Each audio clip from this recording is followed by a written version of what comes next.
इससे पहले मैंने एआई की पूरी फुल क्लास ली थी।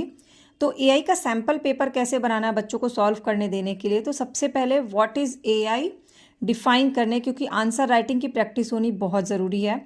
इसलिए स्टार्टिंग में ही एआई को अच्छे से डिफाइन करना, कोशिश करनी कम से कम 3 लाइन में अच्छे से एआई के बारे में लिखें। इसके बाद सेकंड आता है कि जितने भी ईयर्स दिए हुए हैं इस चैप्टर में जो मैंने आपको पढ़ाया था, उस ईयर की क्या इंपॉर्टेंस है उसको फिलिंग द ब्लैंक में दीजिए। जैसे 1950 की इंपॉर्टेंस एलन ट्यूरिंग ने क्या किया था, फिलिंग द ब्लैंक करना। मीन्स आपने ईयर का क्ल्यू दे दिया, उस ईयर में क्या एआई के डेवलपमेंट में क्या हुआ है उसका हिंट दे के बच्चों को फिलिंग द ब्लैंक करना। इससे क्या होगा, पूरे ईयर्स के जो है ना अचीवमेंट्स वो रिवीजन हो जाएंगे। फिर थर्ड टाइप का क्वेश्चन बना सकते हैं फिलिंग द ब्लैंक में, जो भी जैसे अ machine that could decode encode messages, वो उस मशीन का क्या नाम था। John McCarthy created programming language, उस प्रोग्रामिंग लैंग्वेज का क्या नाम था। फर्स्ट चैटबॉट नेम क्या था, फर्स्ट ह्यूमनाइड रोबोट का नाम क्या था। इस तरह से आप चैप्टर के बीच बीच के जितने भी एआई के अचीवमेंट्स हैं उनको आप फिलिंग द ब्लैंक में दे सकते हैं।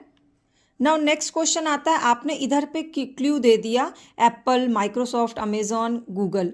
अब इन्होंने क्या बनाया इस कंपनी ने, आप बच्चे को इधर डिवाइस का नाम लिखना है। जैसे एप्पल ने सीरी बनाया है, अमेजॉन ने एलेक्सा बनाया है, तो ये बच्चे को खुद से लिखना। आपने इतना हिंट दे दिया रिवीजन के लिए। इसके बाद का क्वेश्चन जो है वो भी फिलिंग द ब्लैंक की तरह। In 1961 1970 the first chatbot Eliza was created in dash. तो ये बच्चे को आपने हिंट दिया है और ये फिलिंग द ब्लैंक करना है उनको। इस तरह से 5-6 आप फिलिंग द ब्लैंक दे सकते हैं। इसके बाद आता है सबसे इंपॉर्टेंट कि क्वेश्चन आंसर लिखने की आदत होनी बहुत ज़रूरी है। तो जो भी इंपॉर्टेंट क्वेश्चन है वो आप खुद से निकाल सकते हैं। जैसे how does driverless car works, right a short notes on Sophia, what is Roomba. Then आपको 2 रिवोल्यूशनरी इन्वेंशन एआई के क्या हैं, और लास्ट में चैप्टर से रिलेटेड एक शॉर्ट नोट्स दीजिए ताकि चैप्टर का पूरा जो जिस्ट है वो बच्चे लिख सकें, शॉर्ट नोट ऑफ एआई। इसके बाद सबसे इंपॉर्टेंट आता है, आप अनस्क्रैम्बल करने के लिए जो वर्ड्स हैं वो दे दीजिए ताकि ब्रेन गेम की तरह वो इन वर्ड्स को अनस्क्रैम्बल कर सके। तो इस तरह से आप एक बहुत अच्छा सा वर्कशीट या सैम्पल पेपर घर में बच्चों के लिए तैयार कर सकते हैं।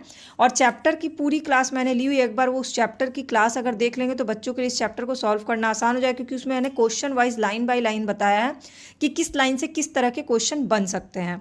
तो आप भी ये क्वेश्चन बना करके बच्चों को सॉल्व करने के लिए दीजिए, और कैसा रहता है उनका एक्सपीरियंस सैम्पल पेपर सॉल्व करने का ये भी ज़रूर बताइएगा। चैनल के प्लेलिस्ट पर और भी क्लासेस अपलोडेड हैं, आप उसको देख लीजिएगा। और अगर अच्छा लगेगा तो सब्सक्राइब और फॉलो बटन को क्लिक कर लीजिएगा।